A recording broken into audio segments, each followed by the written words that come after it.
C. Aye. Kiefhoffer. Aye. Dobry. Aye. Spruill. Yes. DeHaven. Aye. Rainey. Aye. Medina. Aye. Okay, we're on moving on to 3 on the agenda, public participation. There is no limit to the number of speakers, although public comment will be held to an overall time limit of 30 minutes. Speaker have a time limit of 3 minutes per person, may only speak once, and may not cede time to another commenter. Do we have any? Okay, no public comment tonight, so we'll move on to 4 on our agenda, years of service awards. All right, and then the council's going to move down to the floor for this. Perfect.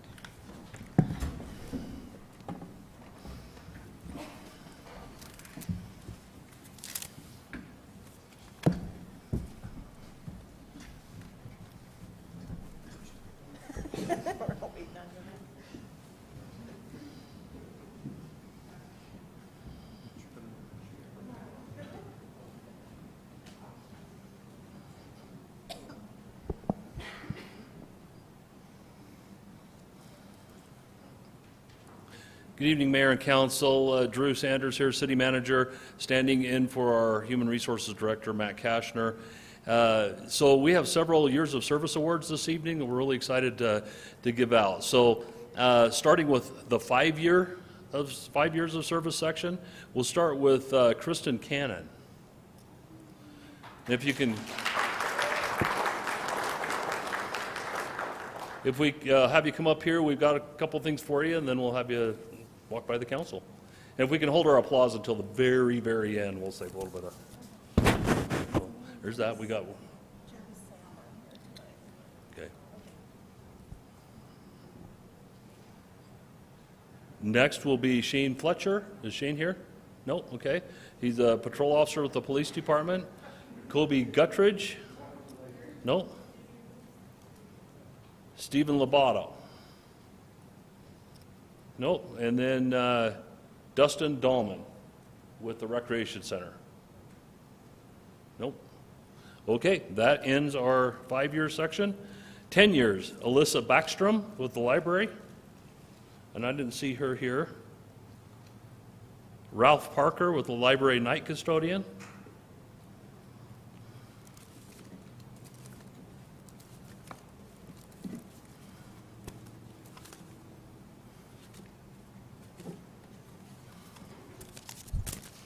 Thanks for your service, Ralph.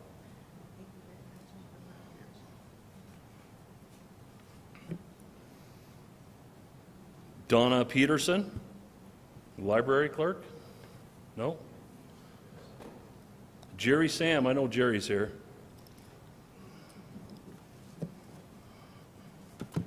Well, Jerry's walking up. I had the privilege of serving on jury duty with his very impressive daughter. So she did your family proud.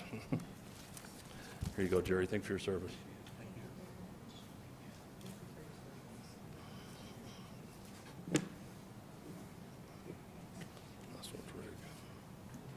Now, I kind of feel like this one needs like some sort of a little drum roll or something, because 35 years of service, council, for Rick Smith. Yeah.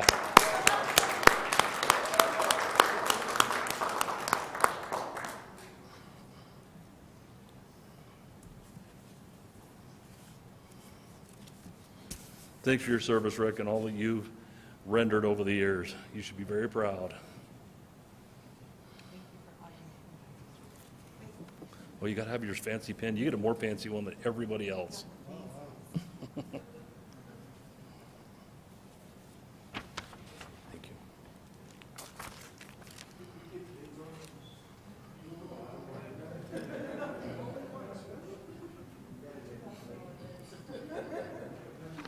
Thank you, Council. That concludes our awards this evening.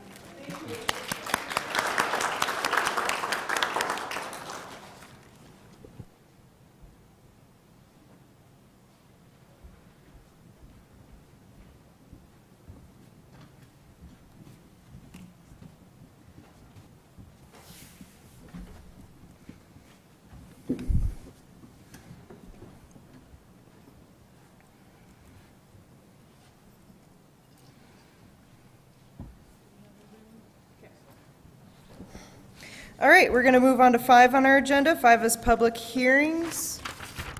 We have none. 6, unfinished business. We have none as well. So 7, new business. 7A is resolution number 22, series 2023, presented by Matt Kashner, HR Director. Good evening, Council and Madam Mayor. I'm here tonight to talk about some idle funds that we have in the Fire and Police Pension Association. That was a retirement organization that we used in the 70s. And then somewhere in 1979, the police officers voted to leave that plan, which is now referred to as the old hire plan. I'm sorry, not all of them elected to do that. 2 officers elected to stay on the old hire plan. They went on to retire from the plan, and the last surviving spouse passed away in 2022. That passing caused FPPA to reach out to the city to figure out what we needed to do with those idle funds. And we're limited as to what we can do.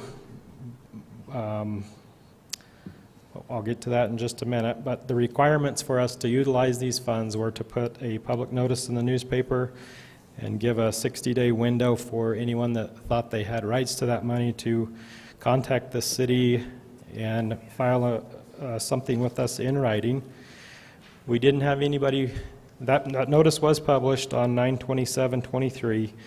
We didn't have anybody file a written objection. We did have one person talk to City Manager Sanders about it, but never did file a written objection. The second thing that we needed to do is a resolution stating that we desire to withdraw the remaining assets and terminate the plan, as required by the idle fund statute. We would like to use those funds to offset the city's regular contributions into the existing officers' retirement plans. It's not, it's just our regular contributions. It's nothing extra. And as of September 30th, 23, that fund had $260,201.29. I'll take any questions if you have any.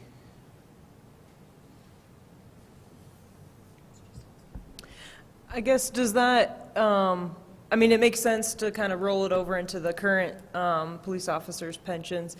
Does that offset then, like, save us some money in the general fund, or does it just kind of push that fund farther? I guess I'm just wondering how it works. I think it would save us money in the general fund, yes. Okay. Great. And would this close that fund out permanently? This would be the final transition, I guess, of those funds? Yes, sir. We do still use the FPPA for death and disability for the officers, but this is the last retirement account there. Okay, thank you. And then you said someone made an inquiry but didn't submit, okay. Yes. All right. I move that council approve resolution number 22, series 2023, a resolution providing for appropriate uses of old hire police pension fund where no beneficiaries exist or may exist. Second. Motion made by DeHaven and seconded by Rainey. Dobry, Aye. Kiefhoffer, Aye. DeHaven, Aye. Rainey, Aye. Yazzie, Aye. Spruill, Medina. Aye. Thank you, Matt. Thank you.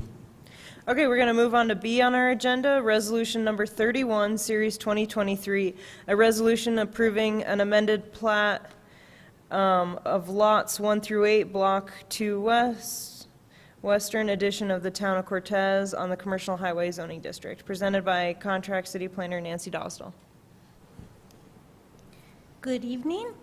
And first, I want to make sure that you have the corrected staff report and agenda in front of you. And the correction is only to the legal description. I want to make sure that we're consolidating lots 1 through 9 of the Block 2W of the Western Addition. Okay. So this is a very simple request to consolidate the lots. It's actually a condition of approval for the conditional use permit and site plan that you approved last month to allow construction and redevelopment of the north storage project. The correction is due to the fact that somewhat of the last minute, we noticed a discrepancy between the title report and the submitted plat. It's since been corrected. The repercussion is that it's a slightly larger lot, that you have 25 more feet of frontage along North Street there. This will require a few little revisions to the site plan, which we can handle at the building permit level. The only thing that needs to be revised is 200 more square feet of landscaping to meet the full 10%. So it doesn't really impact this lot consolidation. All we're doing is taking the two lots that looks like 2 lots, it's actually 9, consolidating them into one to allow for issuance of building permits. I did get a chance to send the revised plat out to all the agencies. None of them had any additional comments. So with that, staff is recommending that you approve it with 2 conditions of approval, just that we make sure that we've got all the agencies' comments on there and the plat meets all the requirements, and that it be recorded in the clerk and recorder's office within 6 months of approval. Are there any questions?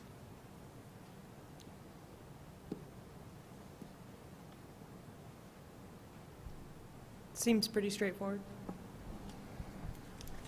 Madam Mayor, I move that council approve resolution number 31, series 2023, a resolution approving an amended plat of lots 1 through 8, block 2W, western addition to the town of Cortez, Colorado, in the Commercial Highway C zoning district. Second. Motion made by Dobry and seconded by Yazzie. Is it 1 through 8 or 1 through 9? 1 through 9. Okay, then it's 1 through 9. Who seconded?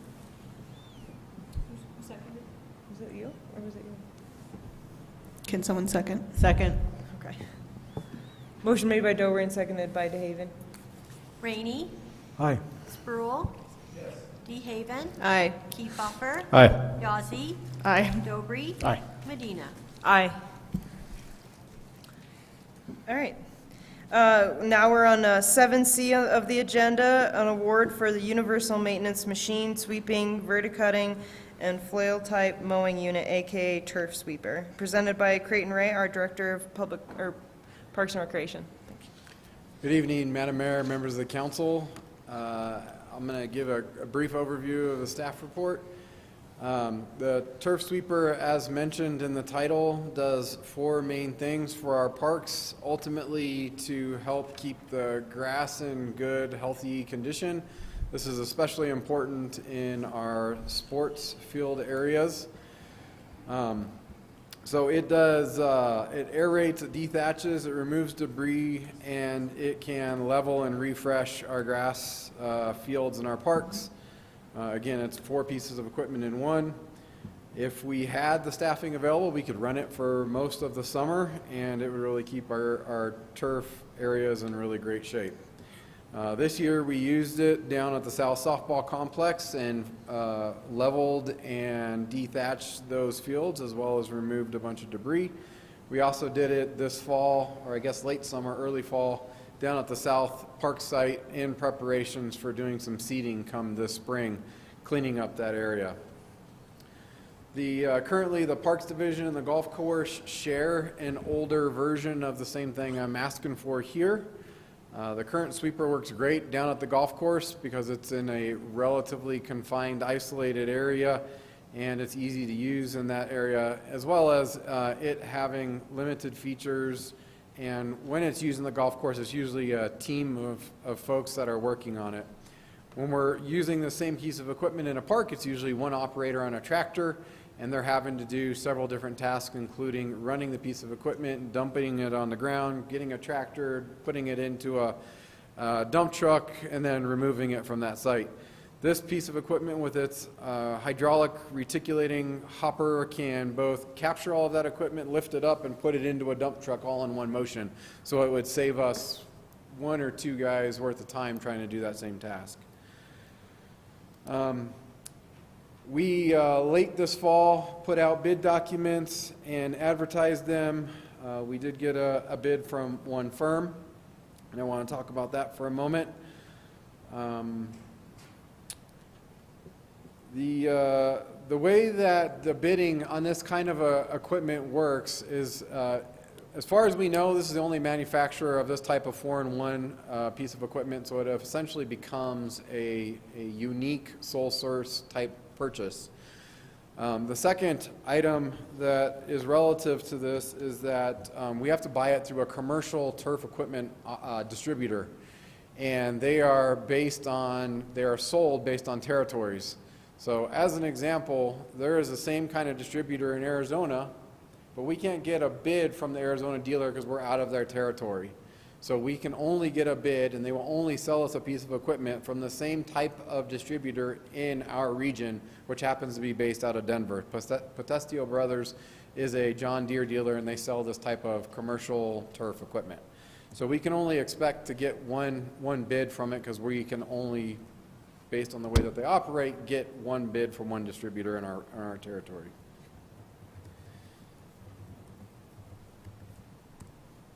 Let's see, where were we?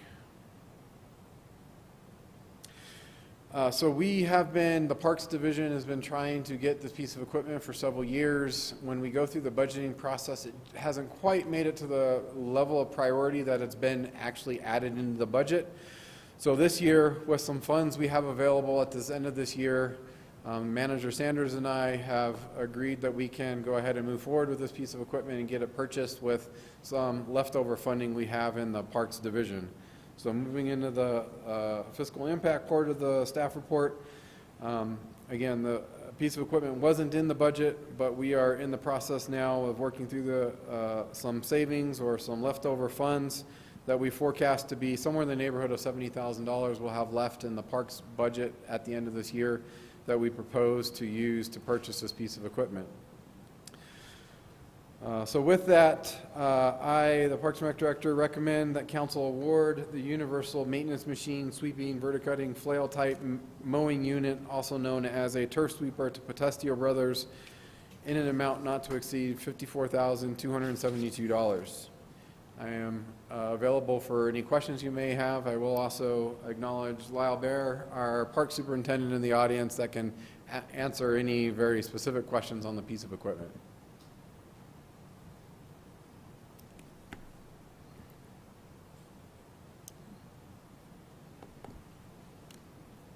Seems like a good investment.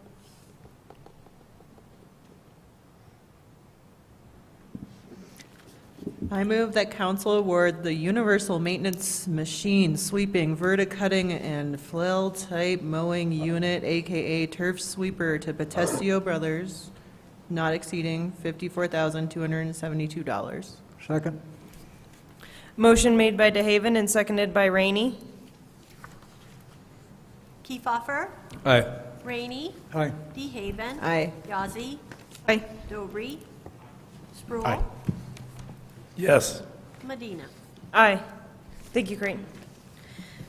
All right, so now we're going to move on to 7D on the agenda, employee access to the Cortez Recreation Center, presented by Drew Sanders, City Manager. Yeah, good evening, Mayor and Council. I'd like to present to you an idea that has come up for ever since I've been here, but this year we're trying to address it. And what we're always trying to do is find ways to increase the health of our employees, as well as do everything we can to try to make us the premier employer that we're seeking to be in the area.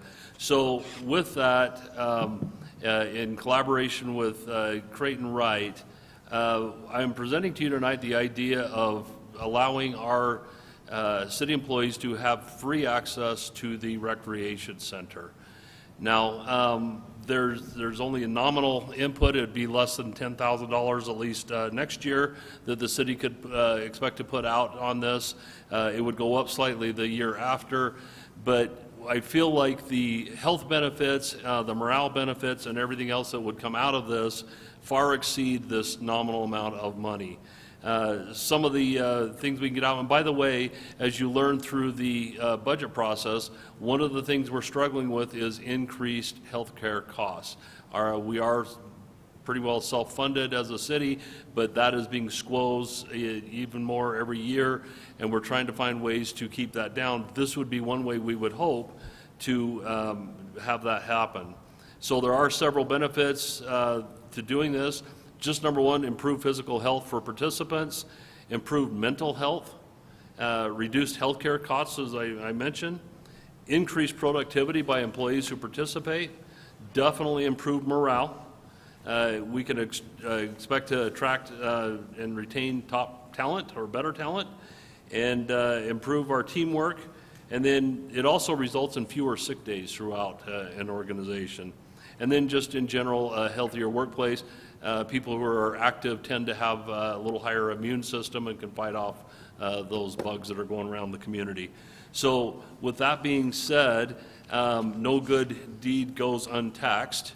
And unfortunately, under IRS rules, this would be a taxable benefit for employees, but it would be nominal. So even if the overall benefit of this would be a little over around $500-600, depending on whether they get a family or not involved, you're looking, if they're in a 20% tax bracket, between $80 and $120 a year, which still is a very good benefit for this sort of activity. So with that being said, Council, I'm recommending to you that you permit us to offer this in fiscal year 2024. How much does it cost for a year membership at the? It depends, but Creighton, can you give me one just for a single person off the top of your head? I think singles $210. Yeah, $210. Yeah, my concern is that tax. I mean, I'm an advocate, but the tax is, like you say, it's $100, and be a member is $200. It's just, I hate the tax.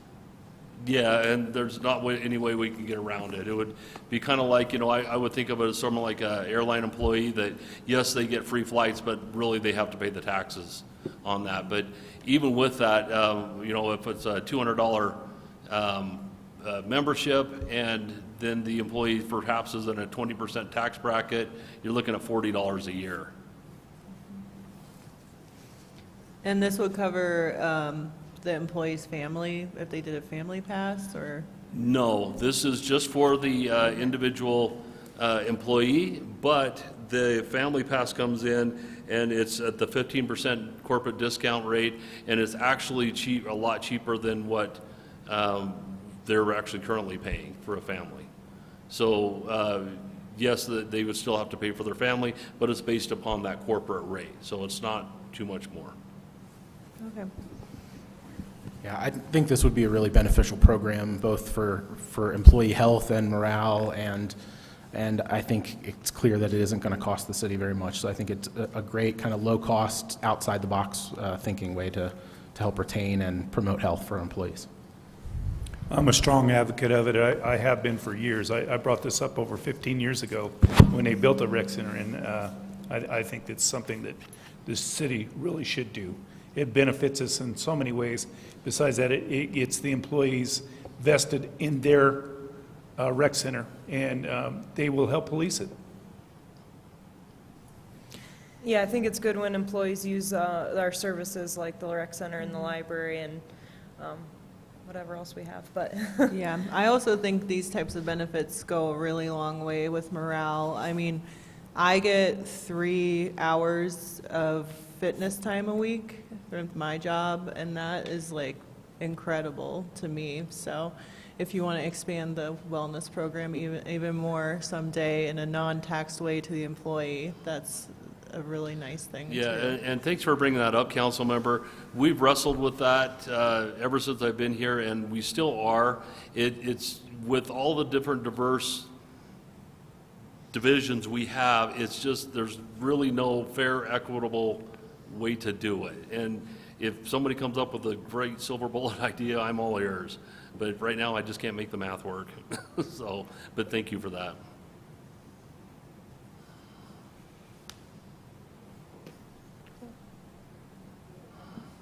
All right, Dennis.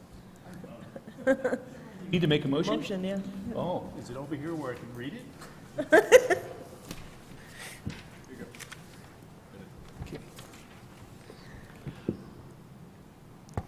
I move the council authorize the city to offer employees no-cost Cortez Recreation Center access during their term of employment with the city of Cortez under rules outlined by the Director of Parks and Recreation and approved by the city manager. Second. Motion made by Spruill and seconded by Yazzie. Dobry, Aye. Kiefhoffer, Aye. Spruill, Yes. Rainey, Aye. DeHaven, Aye. Yazzie, Aye. Medina. Aye. All right, thank you so much. Okay, so we're going to move on to 8 on our agenda. No draft resolutions or ordinances tonight. 9 is a city attorney report. No report this evening. Okay.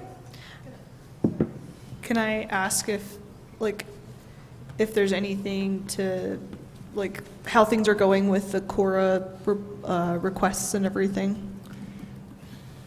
Sure, they are, they're going. We are kind of developing a system on the fly for tracking hours to determine how much time we spend.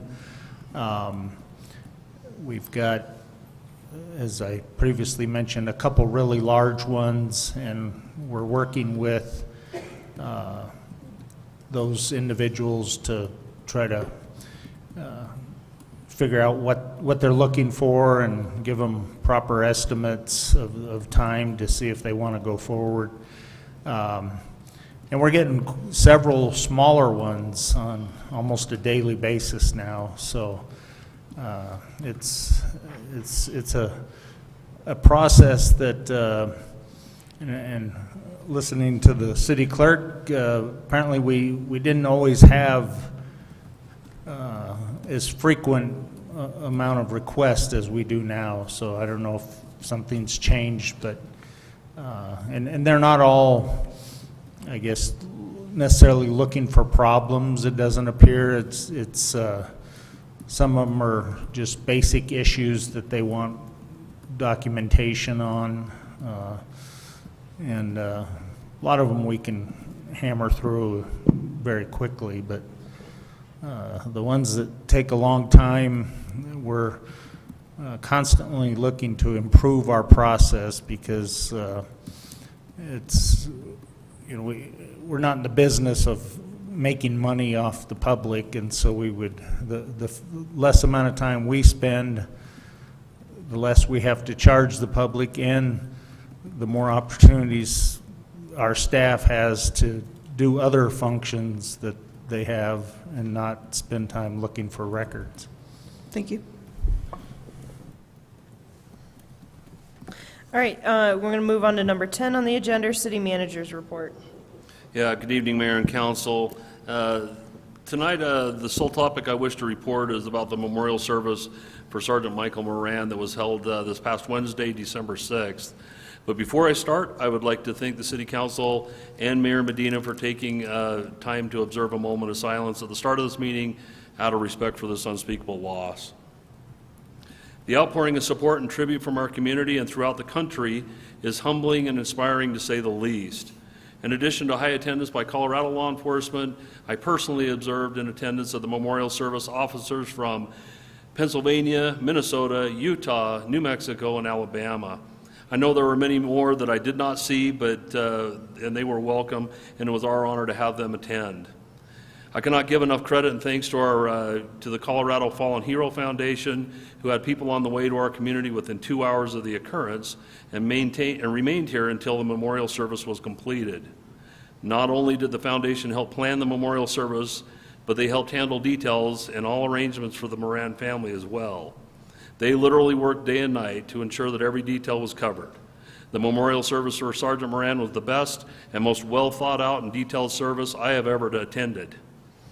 Their help, professionalism, and dedication are invaluable to the communities they serve, and when tragedy strikes, and the city of Cortez is most thankful for all their assistance during this trying and sorrowful time in our history. It should be noticed that the foundation did not ask for any financial assistance from Cortez PD or the city of Cortez. Also, Cortez PD has already made a commitment to lend resources and participate in future Colorado Fallen Hero Foundation operations. To the Cortez Police Department and the Moran family, we collectively as a community are so sorry for your loss of Sergeant Moran. But in the words of Chief Knuckles, your loss is our loss, your pain is our pain. Sergeant Moran was dedicated and a highly esteemed police officer, as well as a friend and guardian of our community who worked tirelessly to protect the community he loved. He is already missed and will always be remembered. Thank you. Thank you. All right, 11 on our agenda is City Council Committee reports. A is the mayor's report on the workshop. So we had a presentation from CEO Joe Thine from Southwest Health Systems. He stated that in the hospital, to meet the community's expectations of being more transparent, they updated their website and it's more accessible now to information and finances. The hospitals are experiencing similar issues across the country with hiring, retention, and in rural communities, it's really hard to provide health care with high costs. There's been an increase across the country of contract, like traveling nurses, which cost more per dollar, and there's high turnover. Then he shared the service area and the partnerships they have with the colleges and the recruitment they're doing to have full-time staff. And then Matt shared a event for Leadership Montezuma on Thursday, December 14th, 4 to 8 at the Annex. Okay, thank you. Okay, we'll move on to board reports, which is 11B on the agenda. We'll start with Matt. On December 1st, the Parks and Recreation Advisory Board met, and we talked about the South Pocket Park playground. We had an update about that. And while there has been quite a bit of work done, it will be really completed in the spring because of the weather and winter.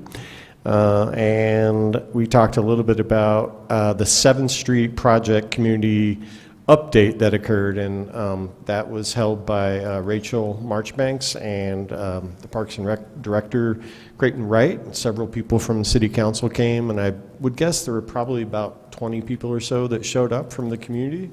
So that was really well received. We had an update on the budget and fee adjustments that were made at our last meeting, and then we talked a little bit about just changing our meeting day and our time, so it's not at 7 a.m.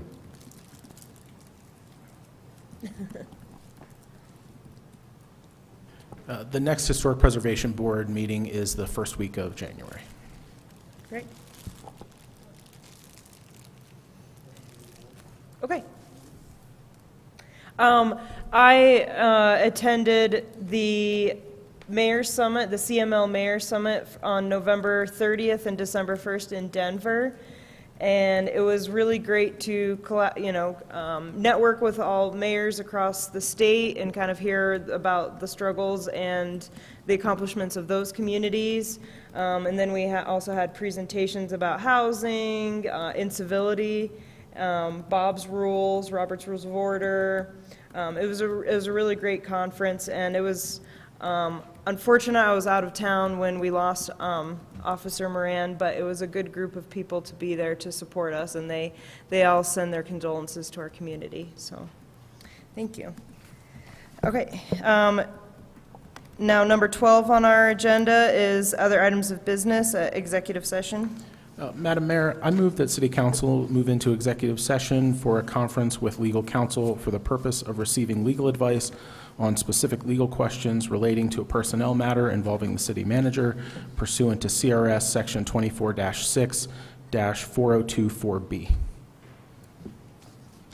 Second. Motion made by Dobry and seconded by Yazzie. Rainey. Aye. Behaven. Aye. Yazzie. Aye. Kiefhoffer. Aye. Spruill. Yes. Dobry. Aye. Medina. Aye.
So she has the sheets that she read in there?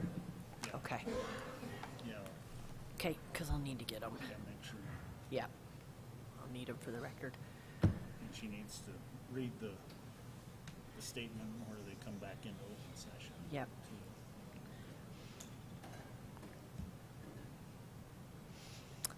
Thank you. Yeah.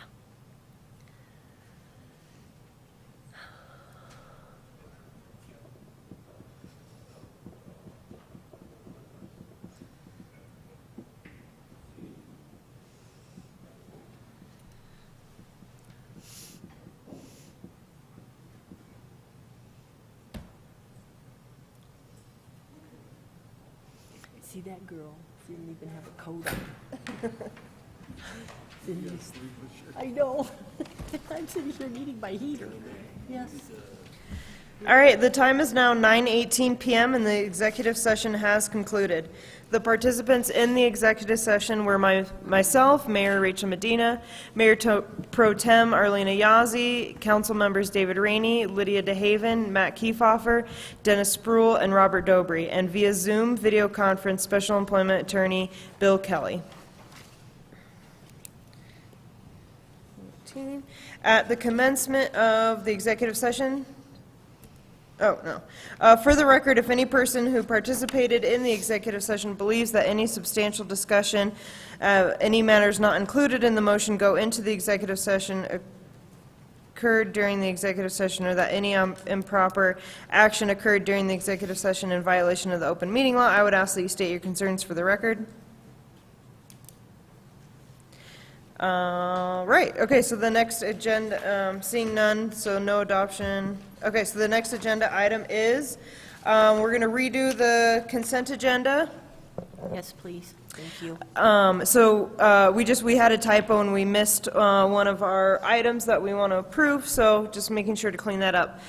So the listing under the consent agenda is a group of items to be acted on with a single motion and vote. This agenda is designed to expedite the handling of limited routine matters by City Council, either by the public or a council member, or either the public or a council member may request that an item may be removed from the consent agenda at this time prior to council's vote.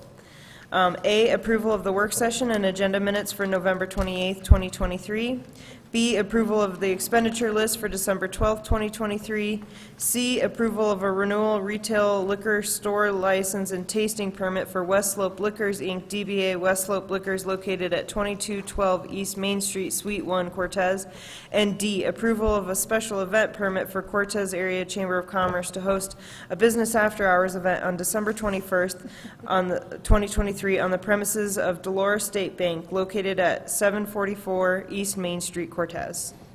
Madam Mayor, I move to approve the consent agenda as presented. Second. Motion made by Dobry and seconded by Yazzie. Yazzie. Aye. Dobry. Aye. Rainey. Aye. Spruill. Yes. DeHaven. Aye. Kiefhofer. Aye. Medina. Aye. Okay, I think the last... Oh, okay, so then we have one last public participation section. Seeing no public in the audience, we'll move to adjournment. Madam Mayor, I'd like to make a motion to adjourn. Second. Motion made by Yazzie and seconded by Dobry. Dobry.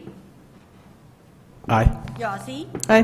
DeHaven. Aye. Rainey. Aye. Spruill. Yes. Kiefhofer. Aye. Medina. Aye. Thank you all. Good night and Merry Christmas. Happy holidays.